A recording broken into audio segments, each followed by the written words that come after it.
If I may start with your comments about the outcome of national referendum, what do you think?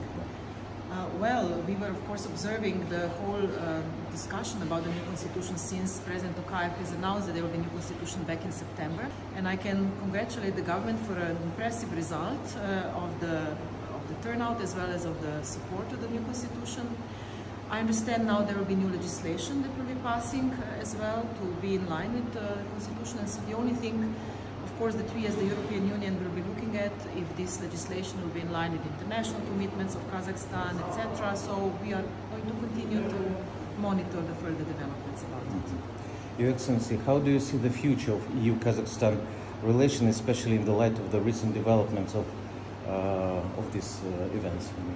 You mean of the constitution? Yes, constitutional referendum. Well, I mean, for the constitution is the decision of Kazakh people. That's not something that we as the European Union have to say. I see that our relationship, European Union and Kazakhstan, is continuing to develop in a very positive sense.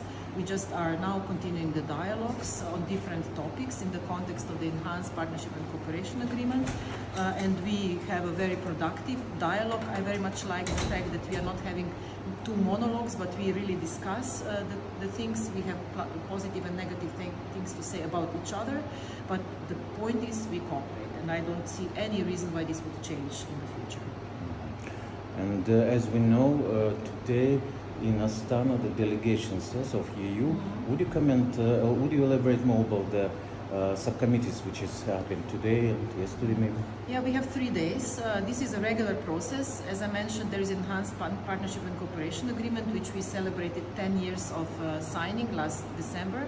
So this is a regular annual process, happens once in Astana, once 1 year in Brussels. This year we are in Astana, so we are happy to have our head of Central Asia unit in the External Action Service, who is together with a deputy prosecutor, but with very many people from the Kazakh government, discussing the topics of human rights, the topics of justice and home affairs, and the topics of energy and transport, which are all the important areas of cooperation. What are issues on the agenda of energy and transport? Well, on energy, we are talking about 2 things. First, energy security for both for Kazakhstan and for the European Union. Of course, for us, Kazakhstan is an important energy provider with oil that we are getting. I think 12% of all the oil needs are coming now from Kazakhstan, and we like to strengthen this cooperation. And the second part, on an energy part, is very much the green energy. So talking about the sustainability agenda and talking about where we can cooperate on the renewables and on other green hydrogen and other topics. Did both sides touch the issue of stability of the transport? I mean, in the light of incidents in Black Sea.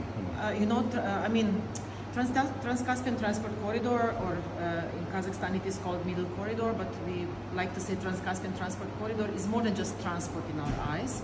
But in order for better cooperation, what we need to improve is the connections.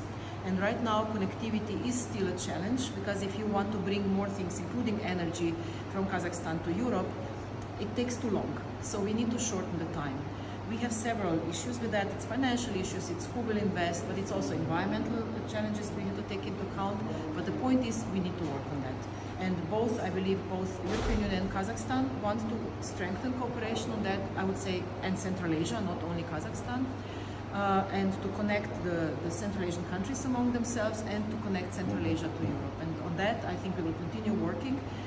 Some say that this is an alternative to, for example, to the Russia. It is an alternative.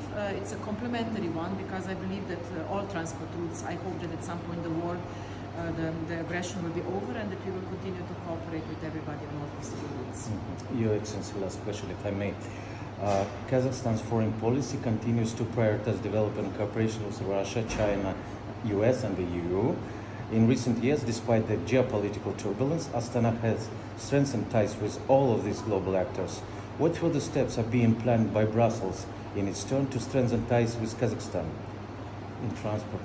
In the context of I can say, based on the connections that Kazakhstan has with all the actors, or vectors that they are called here, with the multi-vector foreign policy, we understand the geography of Kazakhstan. Kazakhstan has to cooperate with the partners, their historical, their economic ties. I just want to present that European Union is an important vector. I think we are continuing great cooperation in the multilateral fora within United Nations, within the OSCE, within international organizations. I think we have similar views on that, on the United Nations Charter. I believe that in addition to all these areas that we mentioned before, transport, climate, energy, we also have a lot to talk about the peace, about the stability in the world, and here I believe Kazakhstan and European Union have the same views and are good partners. Thank you very much. Thank you, Your Rahmet. Excellency. Rahmet.